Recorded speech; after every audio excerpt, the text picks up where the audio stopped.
What's up, everyone? Welcome back to another Did I Like It? This is going to be for 007 Agent Under Fire, but on the spine it says James Bond 007 Agent Under Fire.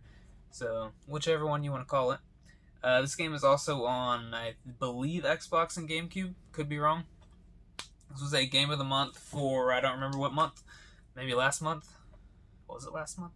I think it was last month.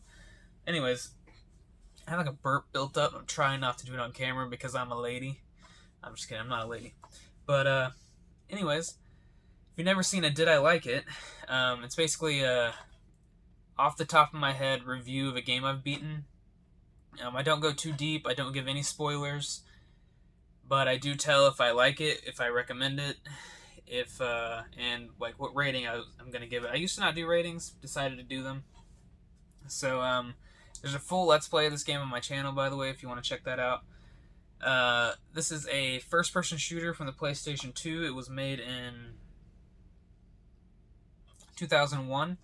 So it's very, very old. You know, it's almost 20 years old. So keep that in mind when you're going to play it. In my opinion, first-person shooters, like classic ones, they're like their own genre almost. They have their own feel. Like a classic first-person shooter feels a lot different than a current one for multiple reasons. And that gives them a certain charm, in my opinion. So I always enjoy going back to these old-school first-person shooters. But there is one issue with doing that, and that is the control scheme is not modern, so it's kind of annoying. Like, I can't imagine playing a first-person shooter on N64 nowadays. I'm sure some people can do it, but I tried to do the, what is it called? GoldenEye. I tried to play GoldenEye recently, like on N64, and oh my gosh, I could not like control that game. I bet it's better. Well, they didn't put that in rare. Never mind. Anyways, the good thing about this game is, yes, the default controls are straight trash, very trash.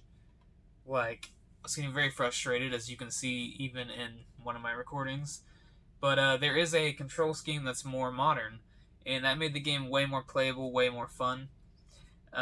So if you like classic first-person shooters and want to try this, I do recommend that you change your control scheme to one of them. I don't remember which one it is. It might be two. Shout out to Kevin, Console Kev here on YouTube, for telling me to change my controls, because I don't know if I would have gotten through it with the initial controls. But something that kind of sucks about this game is you can't aim down your sights, though. Like you'll be like this, just shooting, kind of like, we call it shooting from the hip in Call of Duty, but literally, like, you'll barely zoom in and move over a little bit if you're going to aim down the sights, which that was kind of annoying. But aside from that, I really enjoyed this game. I didn't really care about the story. Like, it's a licensed movie game, you know, and I don't even watch the 007 movies, really. I mean, I would try them. I have nothing against them. But, so the story, I wasn't really invested in it, so I really don't care if the story's weak in this game.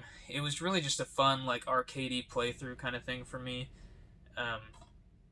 So yeah, the graphics, PS2 graphics, I mean, I played through an HDMI, so it looked a little better, as you can see on my LP if you go check it out.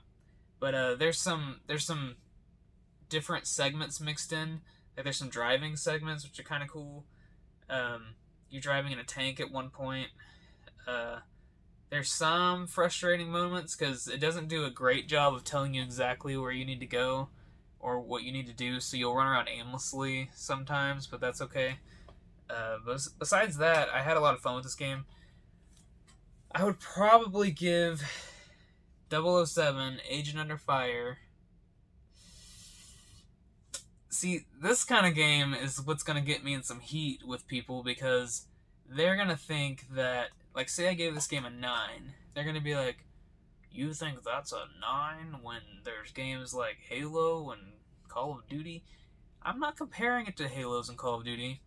I'm giving, like, how much fun I had, on a scale from 1 to 10, how much fun did I have with this game? And I would say, it's definitely not a 9. I'm going to give this game a 007. It's getting a 7. I'm getting it a 7. It just makes sense. So yeah, I had fun with that game. I do recommend it if you can find it cheap. I wouldn't pay like a bunch for it, but But yeah, it was a good classic first-person shooter. I think you're either into that kind of thing or you're not. So, and I'm definitely into classic FPS games. So, yeah, give it a try and be sure to like, comment, and subscribe. Bye.